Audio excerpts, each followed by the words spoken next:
Meeting the families. We decided to meet the families after 4 months of dating, slow, intentional, and only after we knew we were steady enough to handle the weight of it. His family came first. We walked into his parents' home, and I could feel the air shift, not hostile, just curious. His mother watched me with that quiet, evaluating gaze only mothers have. His father stood tall, formal, and polite. His sisters whispered in the corner, trying to pretend they weren't whispering. Samir stayed close to me, not touching, but present. He introduced me with a calm pride that made my chest warm. "This is Rhonda," he said. "She is important to me." His mother's eyebrows lifted, not in disapproval, but in surprise. His father nodded slowly. His sisters smiled, finally. They asked questions, gentle ones, respectful ones, about my work, my family, my life. And I answered with grace, knowing I was stepping into a culture that valued tradition, modesty, and quiet strength. By the end of the evening, his mother pressed a small plate of sweets into my hands. "For guests we like," she said. And that was her version of approval. Then came my family. We walked into my parents' house, and the energy was completely different. Loud, warm, familiar, full of laughter and commentary before he even crossed the threshold. My mother hugged him immediately. My father shook his hand with that firm, testing grip. My cousins peeked around corners. My aunt whispered, "He's handsome," loud enough for everyone to hear. Samir looked overwhelmed, but in a good way. He sat at the table while my family talked, joked, teased, and asked him questions rapid fire.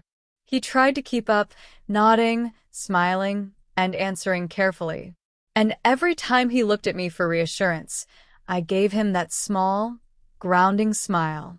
At one point, my grandmother leaned forward and said, "Baby, do you like our girl?" He didn't hesitate. "Yes," he said. "Very much." The whole room hummed with approval. When we left my parents' house, he exhaled like he'd just run a marathon. "That was a lot," he said. I laughed. "Welcome to Black family life." He shook his head, smiling. "Your family is loud, but they are warm. They made me feel included. And yours made me feel respected," I said. We stood there for a moment, realizing something important. Our families were different. Our cultures were different, but both had made space for us. And that meant we were building something real. Now, 6 months into dating, I asked the question, was it his first kiss? One night while we were walking, we could see other couples sitting really close, holding hands and yes, kissing. Then I stopped, turned and looked him in his face and asked the question, "Samir, when we kissed, was that your first kiss?" He said nothing, so we continued to walk hand in hand, talking about everything else but the kiss. "Yes." He admitted it quietly later that night, when the house was soft and the city hummed outside. "I've never," he started, then stopped, searching my face. "That was my first kiss." I let the silence hold him. Then I smiled, not teasing, just steady. "Thank you for letting me be the first," I said. He laughed, half embarrassed, half relieved. I wanted it to be right. I was afraid I'd mess it up. "You didn't," I told him. "You were careful. You were present. That mattered more than anything." We talked about why it felt big for him, family expectations, cultural rules, the weight of doing something that meant commitment in my world and crossed a line in his. He talked about fear of making a mistake. I talked about wanting him to feel safe. He reached for my hand and squeezed it. "I want to learn how to do this with you," he said. "We'll learn together," I answered. That honesty, his surprise, my steadiness, made the moment less about firsts and more about choosing each other. The shift. By month 8, everything tightened a little. My colleague asked me out. I turned him down with a smile and a clean, polite, "I'm seeing someone." But the nurse? She refused to read the room.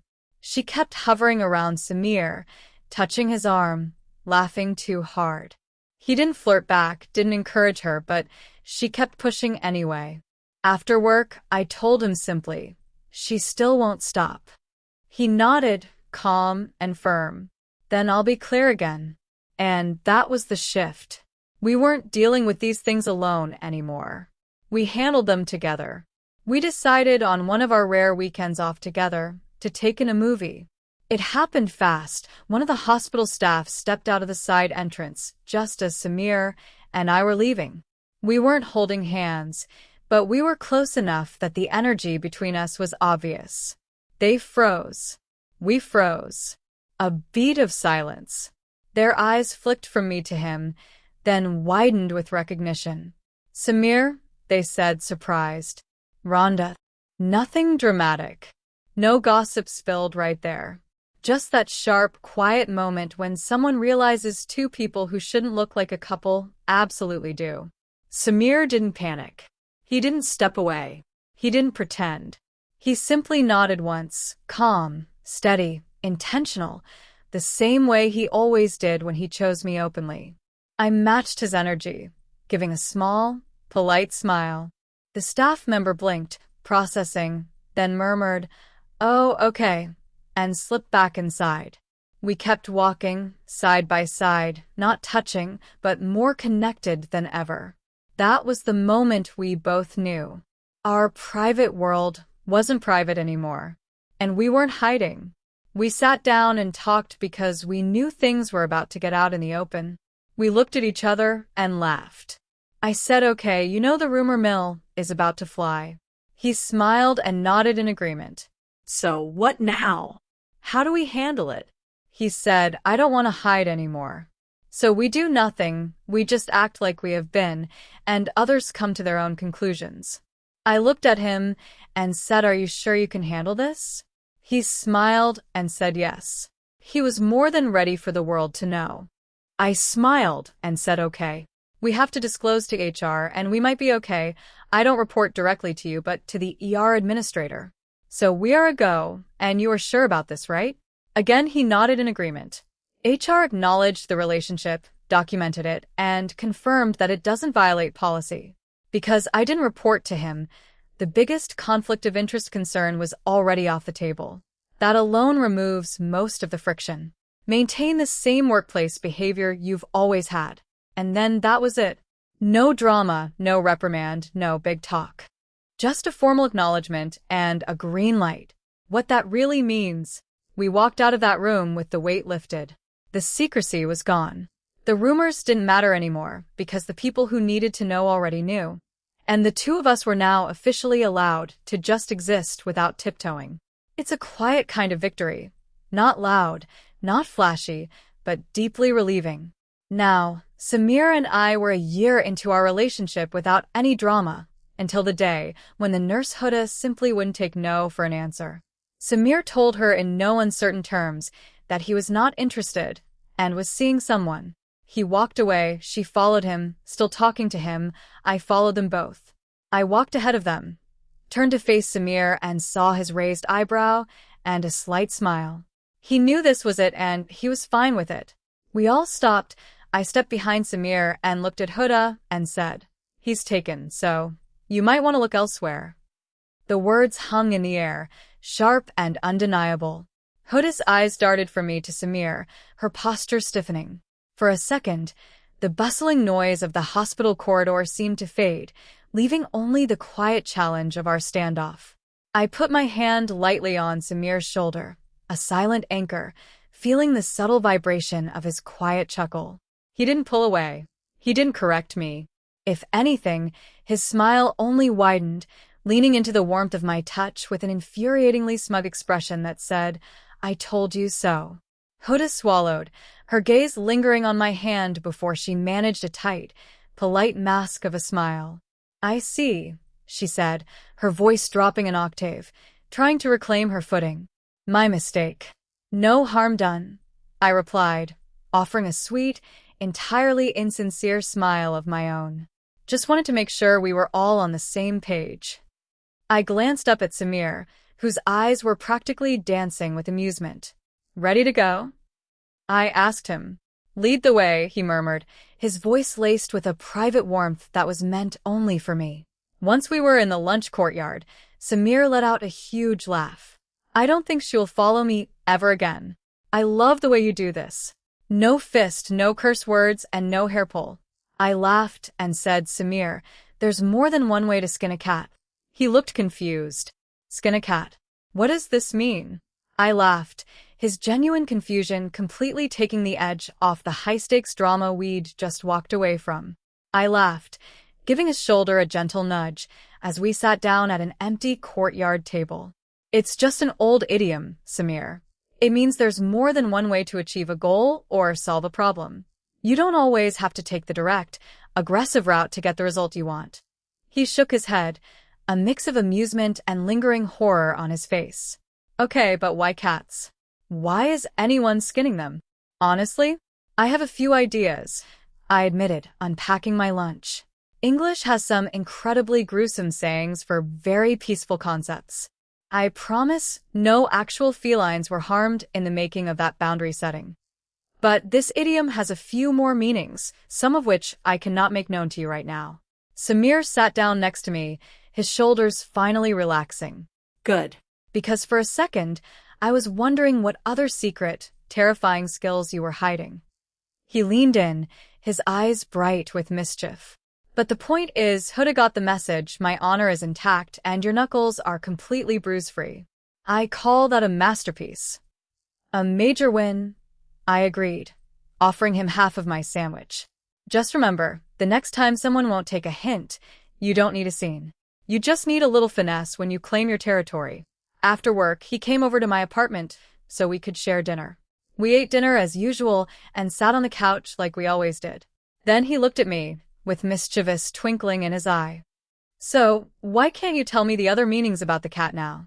I busted out in a shy laugh because the other meanings are, let's just say they're for advanced listeners only. You're still in the beginner's course.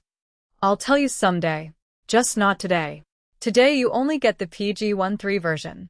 I knew he was catching what I was saying, and he was getting close to totally disregarding his culture. Then he said, "Rhonda, I want another kiss." I asked why after all this time.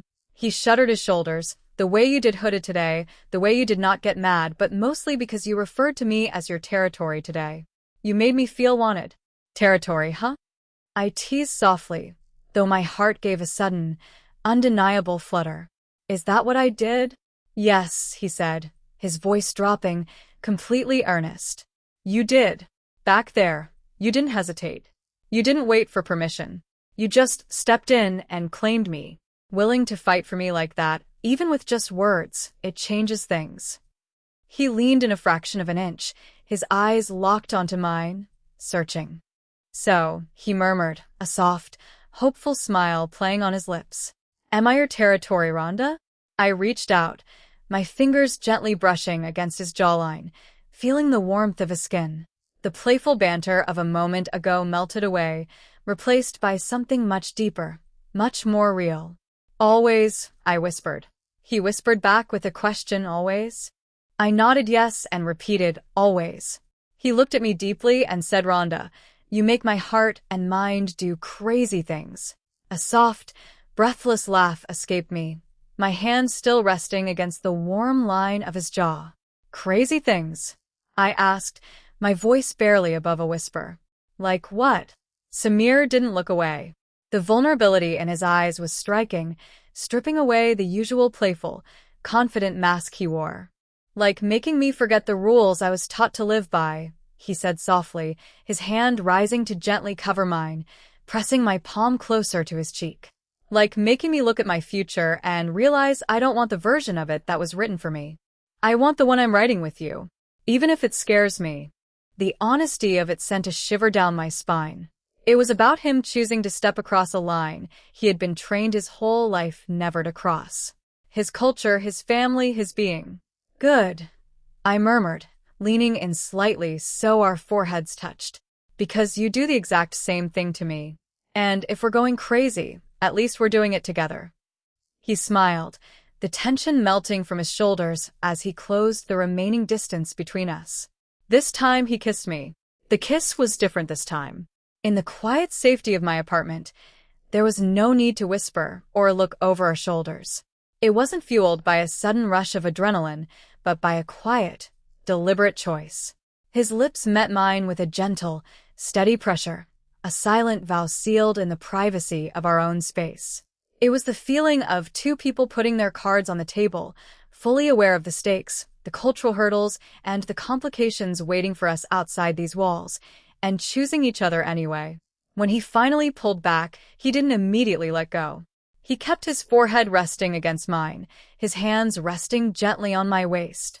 The familiar sights and sounds of my apartment faded into the background, leaving only the sound of our breathing. "No turning back now," he murmured, his voice incredibly soft but entirely steady. "Did you want to?" I asked. He opened his eyes, looking at me with a clarity I hadn't seen in him before. "Never. Whatever comes next, Rhonda, we face it together." In a hospital, secrets have a shelf life of about 5 minutes. Between the sterile hallways, the shared stress of the shifts, and the endless cups of terrible breakroom coffee, people live for a good distraction. And apparently, Samir and I were the best show in town. "I'm just saying," Sarah, one of the day shift nurses, murmured as she leaned against the nurse's station, holding a clipboard but not actually looking at it. Dr. Common collected over there hasn't snapped a single pen or sighed deeply at a chart all week. "And you look like you won the lottery. Did someone finally break through the armor, Rhonda?" I kept my eyes on my tablet, trying to force my face into a neutral expression, but the corners of my mouth betrayingly twitched upward. "We're just working well together, Sarah. It's called professional synergy." Synergy. Right. Is that what they're calling accidental lunch break synchronization these days? She teased, giving me a knowing nudge before heading off to check on a patient. I shook my head, my heart doing a little flutter as I looked down the corridor. Right on cue, Samir emerged from a patient's room. He was walking at a relaxed pace, a stark contrast to the hurried, tense stride he used to carry like a shield. As he passed the desk, he didn't stop. He didn't even speak. But as his eyes met mine, the corners of his lips lifted into that familiar, quiet smile, and his left eyebrow gave a subtle, teasing arch, a silent callback to the day we dealt with Huda. The rumor mill could whisper all it wanted. Let them talk. For the first time, the chaos of the hospital felt entirely separate from the peace we had found. Now, 18 months into our relationship, Samir was beginning to understand Black culture better. He learned to play dominoes. Spades. Not so good. However, poker and blackjack seemed to be his high points. Samir was a numbers man, so after taking a few of my cousin's money, they decided that dominoes was the choice of games. He was able to tell the difference from joking and a for-real argument. I learned sports, soccer/football, boxing, tennis, and golf. None of these had I ever played or thought about, but because Samir loved them, so did I. One night while watching soccer in his apartment on the big screen TV, his team lost, and it was very upsetting for him. I told him, "Baby, calm down. Next year they will win." I dared not tell him it was only a game. He tilted his head, looked at me, and as if realizing it to be the most true thing he had ever heard, he walked over to me and put his hands on my waist, pulled me to him, and began kissing me. For him to have only had his first kiss at 36 years old, I could tell he was really liking it. Then I felt his heat begin to rise. He stepped back, turned away from me, and rubbed his hands over his face. The silence in his living room was heavy, save for the quiet murmur of the post-game commentators on the TV screen. I could hear the rapid, shallow rise and fall of his chest.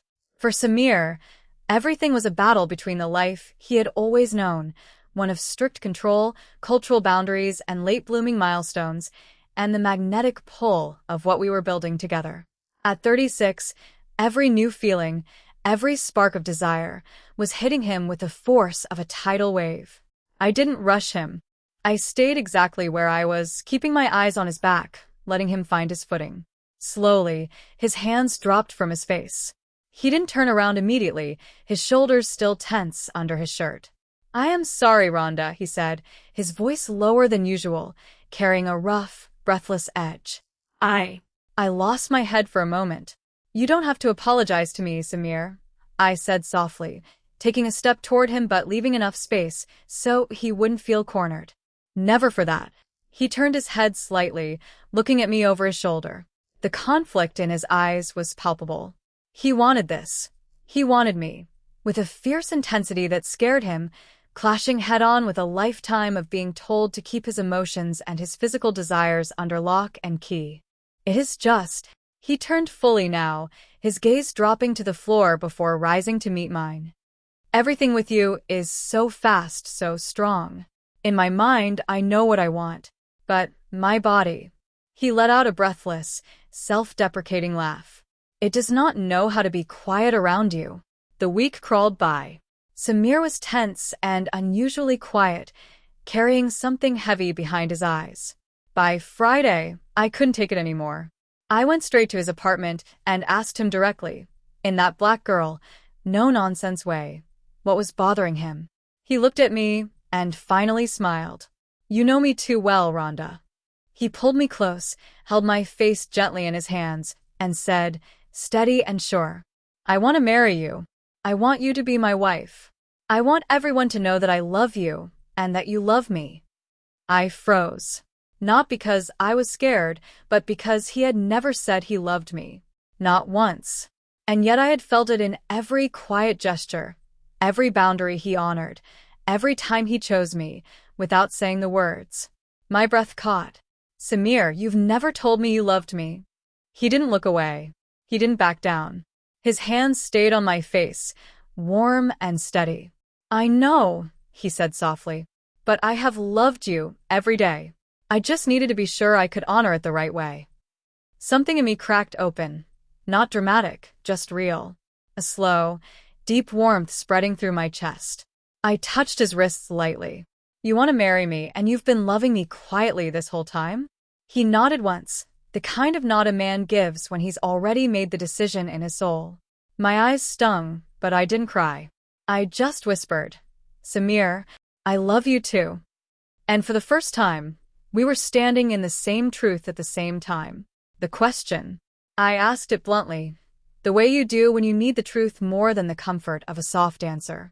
Are you sure what you feel is love, and not your loins doing the thinking? He blinked, then let out a small, honest laugh, half embarrassed, half relieved that I'd asked. It's a fair question, he said slowly. My desire is real. It's loud. But my ove is quieter, and it's been louder in other ways for me. He named the things that weren't about heat, the nights he stayed up worrying about my shift, the way he defended me without drama, the promises he kept when it would have been easier to look away. He said he'd thought about the future in small, practical ways, how our lives would fit, how he'd protect our reputation at work, how he wanted our families to meet on equal footing. I felt something in my body when I kissed you, he admitted, but I've felt you in my life every day before that. That's why I know it's more than a moment. I let that land. It wasn't a perfect speech, just steady, honest evidence instead of a grand declaration. I smiled, a little shaky. Okay, I said, and it felt like the right answer. Then he teased, but my loins can't wait to love you like my heart already does. And when it does, oh, boy. I hit him playfully across his chest, laughed, and said shame on you, while kissing the corners of his mouth. He caught my hand, trapping it against his chest right over his heartbeat, which was drumming a fast, happy rhythm. A low chuckle rumbled in his throat as his eyes danced with that brilliant, teasing light. Shame? There is no shame in a man wanting his future wife, he murmured, his voice dipping into a sultry, playful register. He leaned his head back slightly, looking down at me with pure, unadulterated mischief. Besides, I am just being a good doctor. I am diagnosing a very serious condition of extreme impatience. Oh, is that what it is? I laughed, leaning my forehead against a shoulder. And what's the cure, Dr. Samir?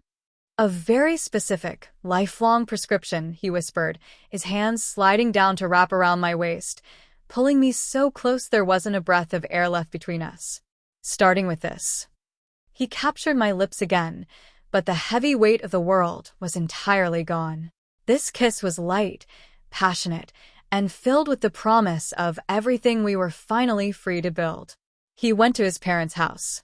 He told them he loved Rhonda and wanted to marry her. While they liked Rhonda and were fine with them going out and being friends, but marriage? His mother, she started weeping. To them, it is not just a marriage. It is interracial, it is a different religion, a different culture. My father looked at me like I was a stranger. He asked me about our future children, about how we would pray, about what the community would say. He told me I was throwing away my heritage. He swallowed hard, a tight knot forming in his throat. He knew how much this meant to his family, how much their approval had governed his entire life up to this point. The confrontation in the living room had reached a boiling point, the air heavy with his mother's quiet tears and his father's stern, unyielding silence. Sensing that the wall of cultural and religious arguments was only driving them further apart, Samir knew he had to speak to his father man-to-man. He caught his father's eye and gestured toward the quiet hallway near the back of the house. "Yaba," he said quietly. Please. "Just a moment. Alone." His father hesitated, his face a mask of disappointment, but he finally stood and followed Samir into the hallway, closing the door to the living room behind them. The two men stood in the narrow space, the silence between them thick with years of unspoken expectations. Samir looked at his father, the man who had taught him discipline, restraint, and the importance of honor. "I know what you think this is," Samir began, his voice low, steady, but raw with emotion. "You think I am being careless. You think I am letting a fleeting feeling blind me to our tradition." His father crossed his arms, his expression hardened. "You are 36, Samir. You have lived a life of honor. Now you want to throw it away for a woman who does not share our faith, our blood, our ways." "It is because of my honor that I am standing here," Samir said. He took a deep breath, swallowing his pride, and chose a level of honesty he had never shared with his father before. "Yaba, I have spent my whole life being disciplined. I have kept my head down, focused on my studies, my work. I have guarded my heart and my body. But when I am near Rhonda—" Samir paused, his chest rising and falling heavily. He looked his father directly in the eye. "My body reacts to her like I've never experienced. It is a pull so strong, a heat so intense, that it frightens me. For the first time in my life, I feel the desire of a man who wants to claim his wife. I cannot quiet it. I cannot ignore it." His father's eyes widened slightly, startled by Samir's vulnerability. In their culture, such intimate admissions between father and son were rare, almost taboo. But Samir didn't back down. "I could take the easy path," Samir whispered, his voice trembling with the weight of his confession. "I could do what so many do in secret. But I respect her too much. I want to honor her. I want to honor God. And yes, I want to honor you. I do not want to hide in the dark with the woman I love. I want to make her my wife before everyone, proudly. If I do not marry her, I risk losing the very discipline and honor you raised me to have, because my heart is already hers." His father stared at him, the harshness in his eyes slowly giving way to a profound, stunned silence. He was looking at his son not as a boy failing to follow a script, but as a grown man. For a long, agonizing moment, his father just stared at him. The ticking of the hallway clock seemed to grow louder in the silence. This was a man who had lived his entire life by the rules of tradition, duty, and quiet restraint. Hearing his son, a respected doctor, a man of 36, speak so rawly about his physical and emotional desire was uncharted territory. Slowly, his father's crossed arms untensed. He let them fall to his sides. The rigid posture of the disapproving patriarch softened, replaced by the heavy, weathered shoulders of a father looking at his boy. He reached out, his hand surprisingly heavy as he placed it on Samir's shoulder. He gripped it tightly, a gesture of grounding. "You speak of honor, Samir," his father said, his voice dropping to a low, gravelly rumble. "And you speak of the fire inside you. You think I do not understand this? I was a young man once. I know the strength of that pull." He sighed, his eyes scanning Samir's face, looking for the boy he raised but finding only the man standing before him. The advice I give you is not the advice of the community, and it is not what your mother wants to hear, his father whispered, glancing briefly toward the closed living room door before looking back. But I will tell you this, a man who cannot control his fire will burn his own house down. But a man who tries to starve the fire completely will freeze to death in his own home. He stepped closer, his grip on Samir's shoulder tightening. If this woman, this Rhonda, is the one who lights this in you, and you have chosen her, then you must not half-step. Do not make her a secret. Do not let her feel like she is your shame or your compromise. If you're going to cross this line, Samir, you must do it with your head held high. You marry her. You protect her. And you bear the consequences of your choice with dignity. His father took a deep, steadying breath, his expression turning solemn. It will not be easy. Your mother, she will need time. The family will talk. But a man who acts to honor a woman, rather than to cheapen her, is still a man of honor in my eyes. Go back to her. But do not bring her to this house until you are ready to stand by her side as her husband, in front of the whole world. Do you understand me? Wrestling with a deep, consuming truth. The sound of the key in my lock made me jump. I had been pacing the living room floor, my mind spinning with 100 different worst-case scenarios. When the door swung open, Samir stood in the entryway.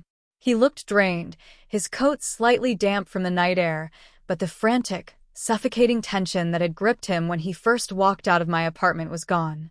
In its place was a quiet, profound stillness. He closed the door behind him and locked it. He didn't say a word. He just walked straight to me, wrapped his arms around my waist, and buried his face in the crook of my neck.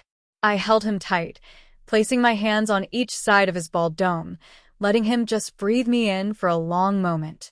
Are you okay? I whispered, rubbing his back. He slowly pulled back, just enough to look down at me. A soft, weary smile touched his lips, the most genuine smile I had seen on him all evening.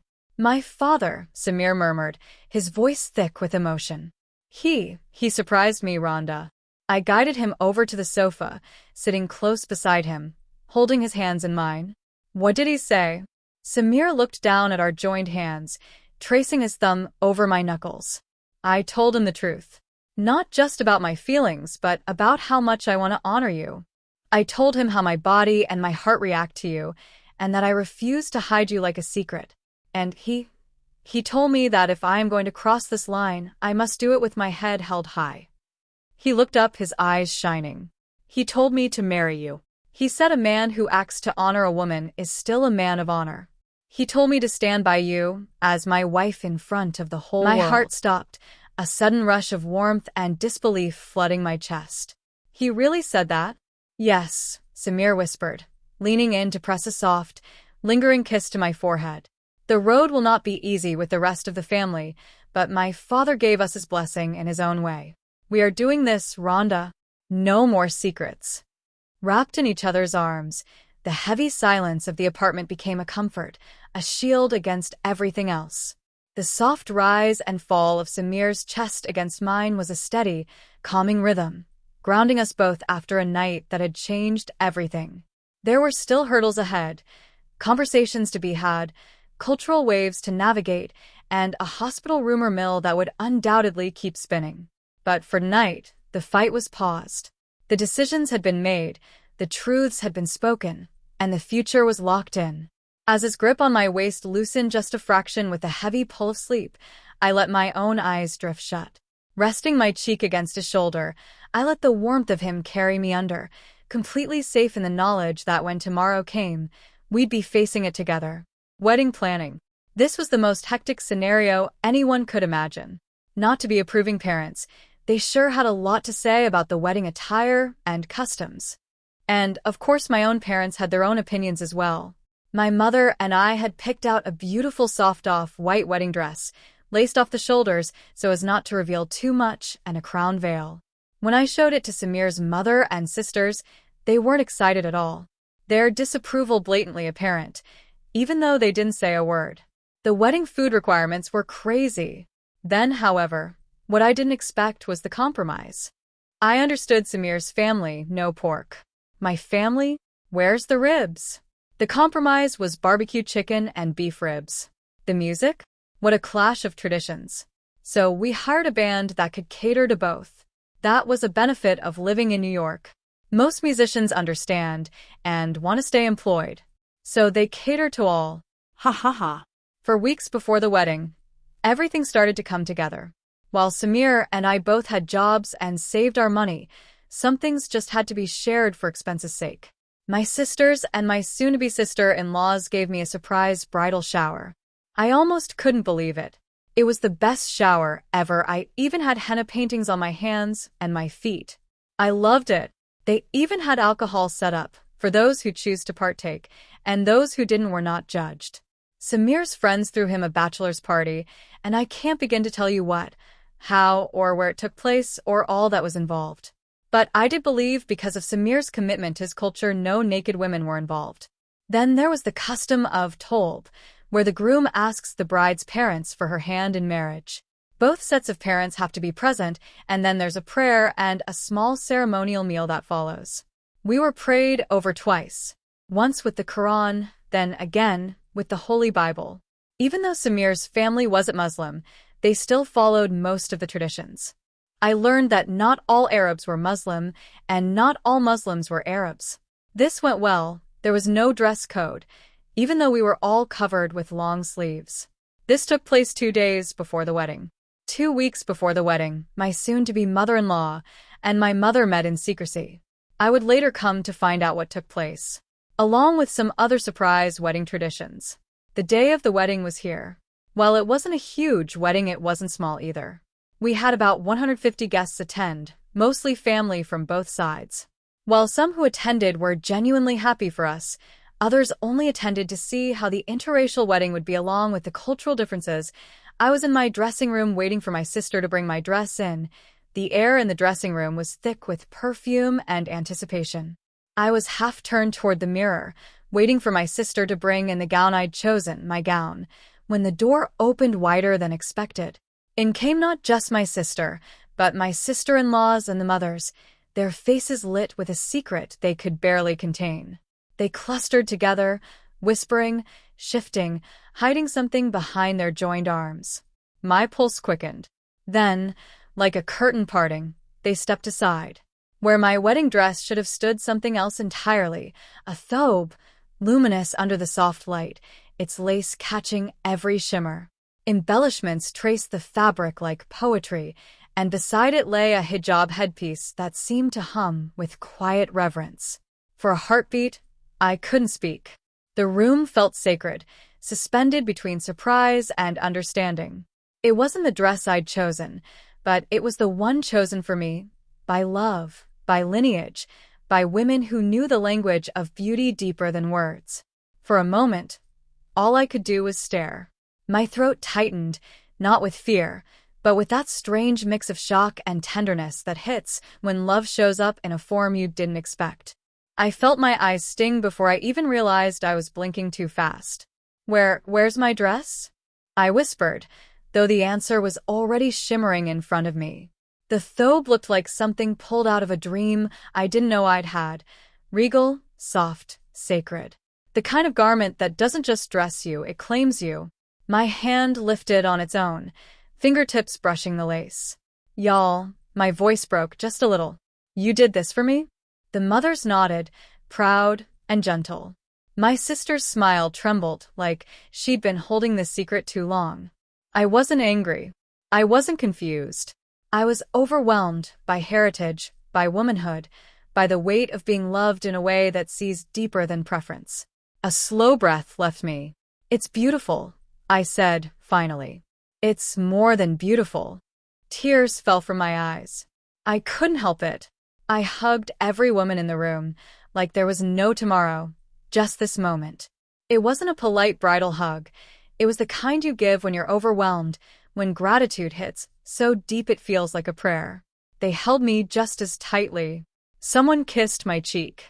Someone whispered, "We wanted you to feel covered in love." Another smoothed my back like I was their own daughter. In that room, time stopped. There was no ceremony schedule, no photographer waiting, no nerves about the aisle. Just me, wrapped in lace and lineage, surrounded by women who wanted this moment to be unforgettable. And it was. And in that moment, I knew the day wasn't just about me becoming a wife. It was about stepping into something bigger, wrapped in lace and legacy. They moved toward me with a kind of practiced gentleness, the way women who've dressed brides their whole lives seem to know exactly where to place their hands. My sister held the thobe at the shoulders. The mothers smoothed the lace so it wouldn't snag, and my sister-in-laws circled behind me, already unzipping, unclasping, preparing me like it was a sacred ritual. I lifted my arms, and they guided the garment over me. Careful, reverent. The fabric slid down my body like it recognized me, settling against my skin with a softness that made my breath catch. Someone whispered, "Hold still," not as a command, but as a blessing. They adjusted the sleeves, straightened the embroidery, stepped back, then stepped in again because something about the moment made them want it perfect. When they placed the hijab headpiece on me, the room went quiet. Not silent, just full.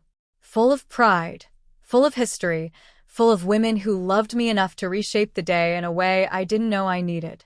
Then they turned me toward the mirror.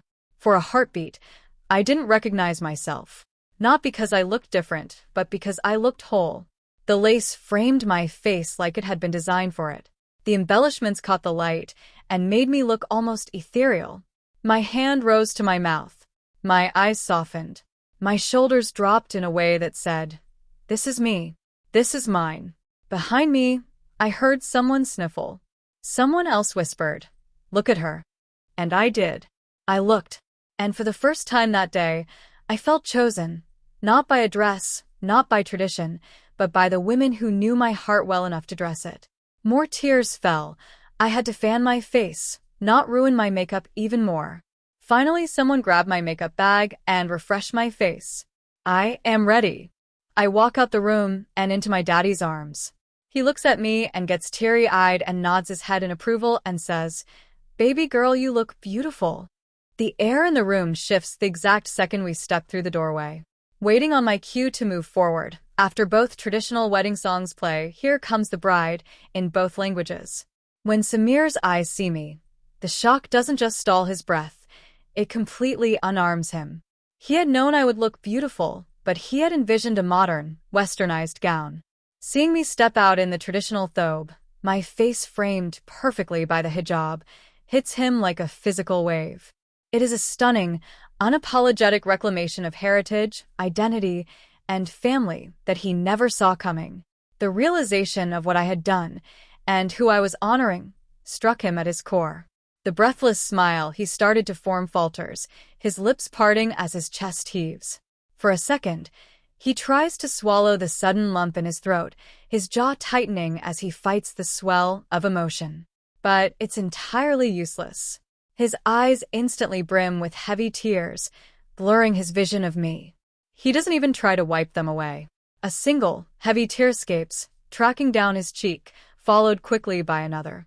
He brings a trembling hand up to his mouth, his shoulders dropping as a silent, ragged sob catches in his chest.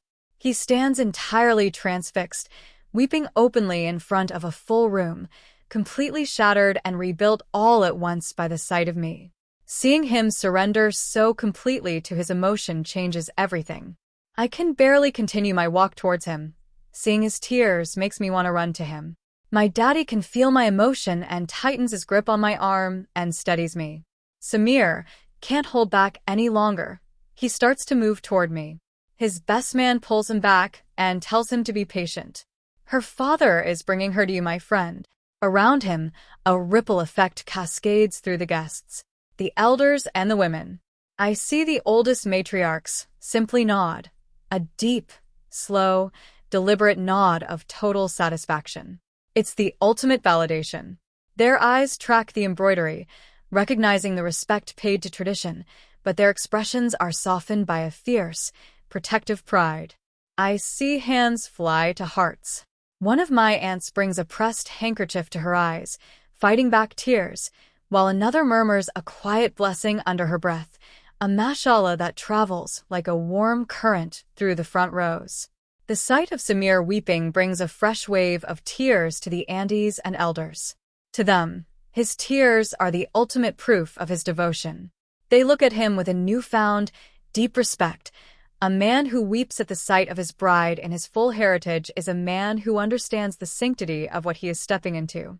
As I walk forward, Samir finally breaks his stillness.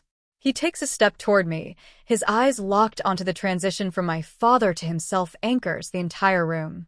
When my father takes my hand, his grip is warm, steady, and lingering, a final, quiet reassurance before he gently places my hand into Samir's. Samir's skin is hot, his hand slightly trembling as his fingers close tightly around mine. His eyes are still rimmed with red, but as he holds my hand, a sudden, grounding calm settles over him. He looks down at our joined hands, then up into my eyes, his gaze fierce with a silent promise. The imam begins, his voice resonant and rhythmic, filling the space with the traditional prayers and verses that have bound couples together for generations. The familiar Arabic words bounce off the walls, carrying the weight of law, faith, and history. I follow the cues, repeating what I need to repeat, nodding when I need to nod, letting the rhythm of the ritual carry me through the nerves. But then, the atmosphere shifts. The imam calls for the signing of the Islamic marriage contract and asks for the mahr, the mandatory bridal gift given directly from the groom to the bride, symbolizing his financial commitment, respect, and independence offered to her. Because this part of the planning had been quietly handled behind the scenes, I looked toward the imam, a faint, polite confusion crossing my face. I know the concept of a mahr, but I have no idea what has actually been prepared. I look at my father, then turn my head slightly to look at Samir. Samir doesn't look surprised by my confusion. In fact, a small, knowing, incredibly tender smile breaks through the remnant of his tears. He gives my hand a gentle, reassuring squeeze, his eyes locking onto mine with a quiet spark of anticipation. He knew I didn't see this coming. The imam opens a small, velvet-lined box, unrolls a specific document, and reads the declaration of the mahr aloud to the room. The imam's voice cuts through the stillness of the room, reading the precise legal phrasing of the contract. 8 acres of land in upstate New York, titled solely in the bride's name, with an exclusive legal option to purchase the adjoining 12 acres should they become available. I was so taken back by this gift, my jaw dropped and hung open as I stared at Samir.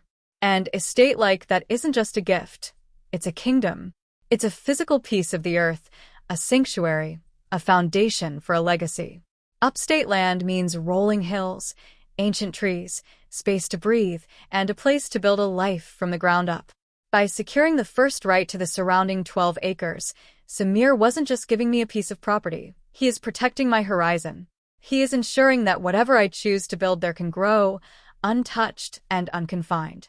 A low, reverent murmur washes over the crowd.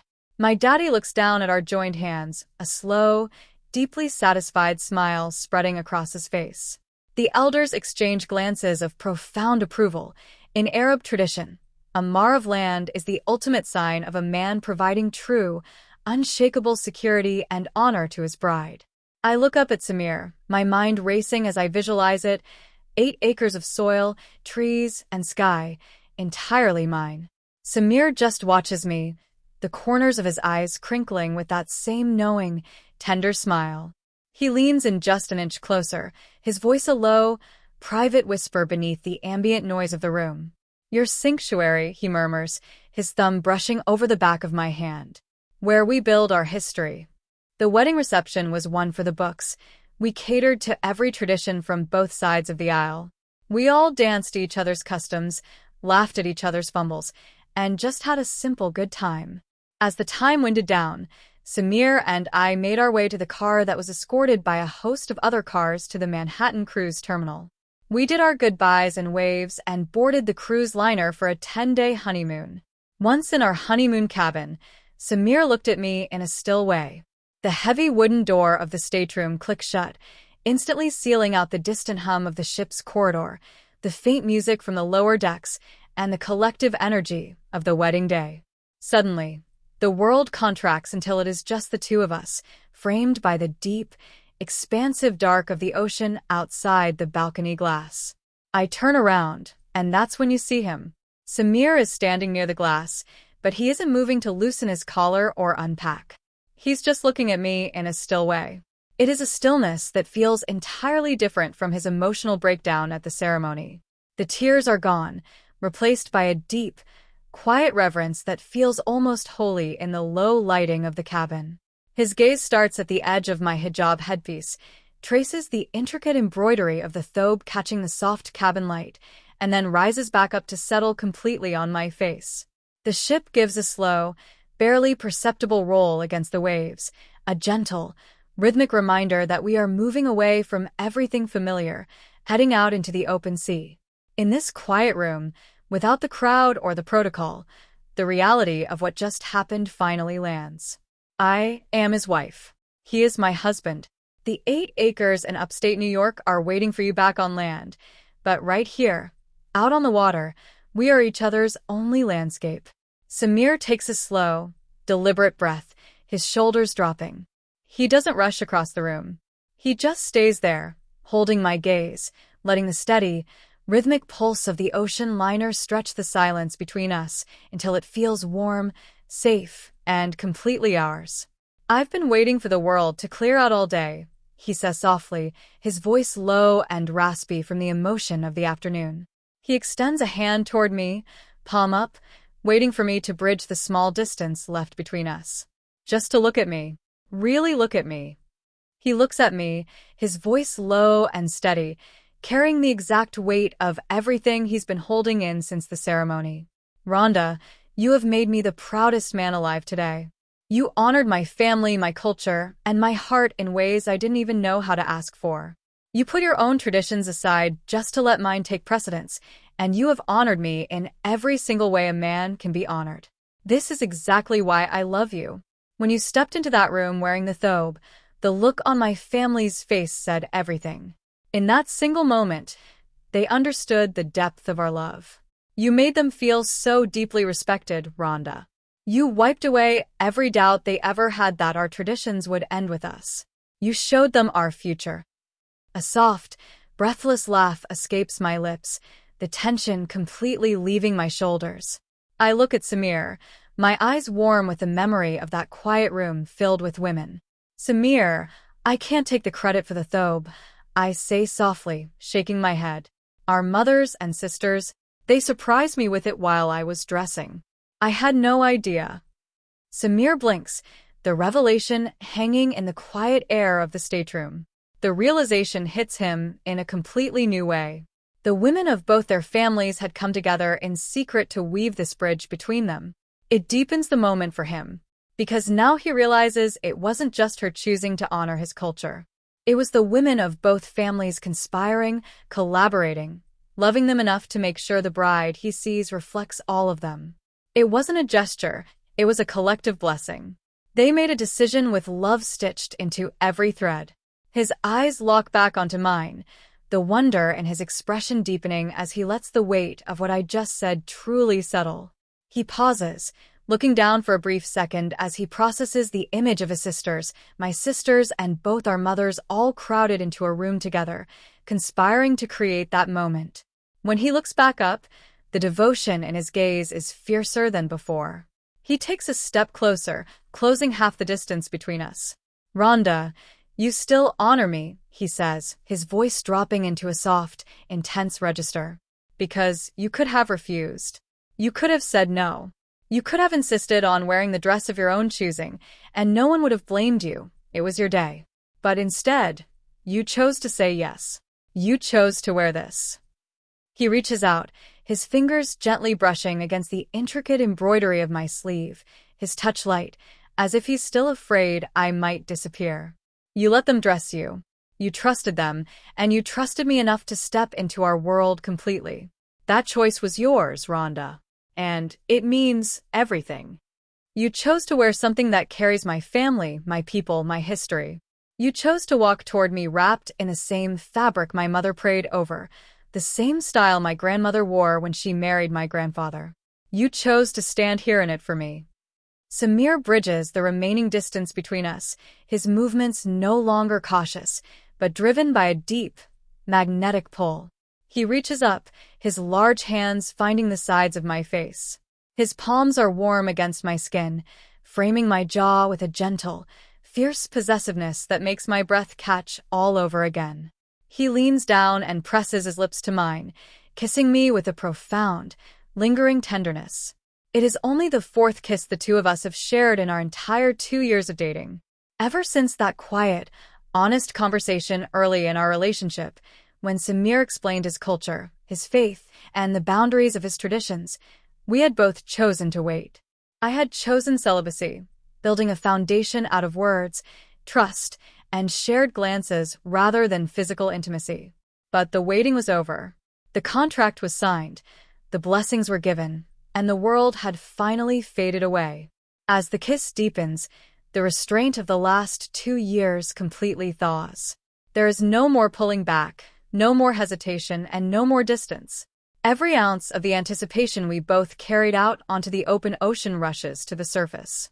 It is finally our time to come together, and as Samir pulled me just a fraction closer against him, it's clear that neither of us can wait a single moment longer.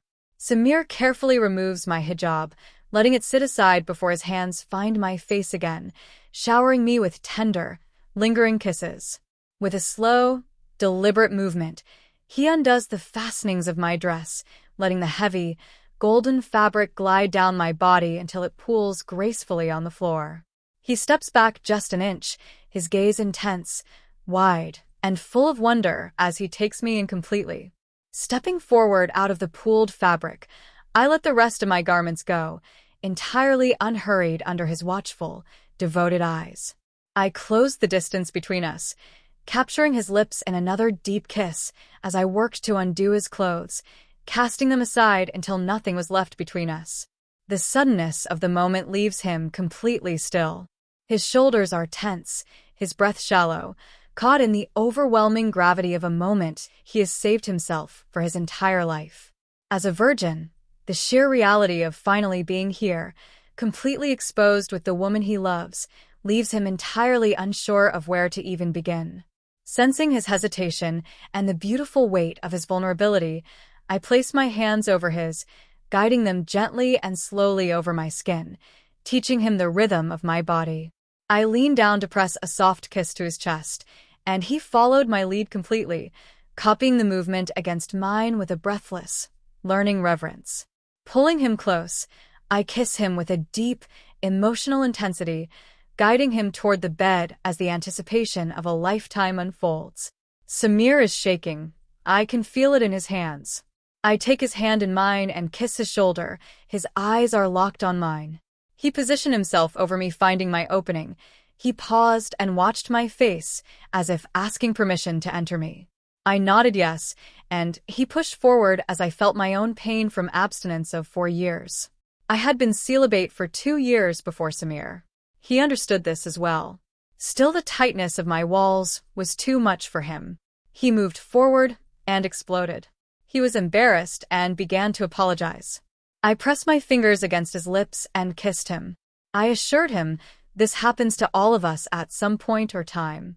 When he started to roll off me, I wrapped my arms tighter around him, whispering for him not to move. I pulled him down into a deeper, more demanding kiss. I moved my hips and shifted and swayed beneath his. As my moans vibrated against his ear, I felt his entire body go rigid again with a sudden, renewed rush of desire. This time, the rhythm changed. He began to move at a slow, deliberate pace that was intensely pleasurable and entirely intentional. He wanted to please me. His eyes never left mine.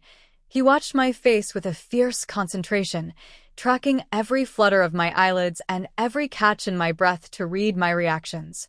He pressed deeper with each movement, discovering the map of my body as if trying to reach the very core of me.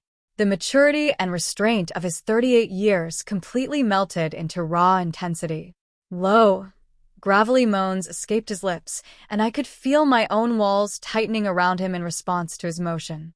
As the heat between us became uncontrollable, I called his name into the quiet of the stateroom, my legs locking tightly around his waist to pull him closer. He kept the rhythm, driving forward until a sudden, electric wave crashed over me, leaving my body shaking beneath him. The moment he felt my release, he let go of his own long-held restraint, letting his own warmth flow into me as he completely surrendered to the moment. That was only the beginning. The anticipation of a lifetime fueled the hours that followed, repeating a cycle of desire and closeness that seemed to stretch across the entire night. It wasn't until the first faint light of dawn began to track across the ocean outside the glass that we both finally collapsed, utterly exhausted and completely tangled in each other's arms. We showered and dressed, and went to look for food. That's the great thing about being on a cruise ship, they feed you around the clock. After we ate, we walked around the ship's decks. We laughed. We reminisced about the wedding, the jokes, and the tributes. How we never imagined being here, being married, and being loved.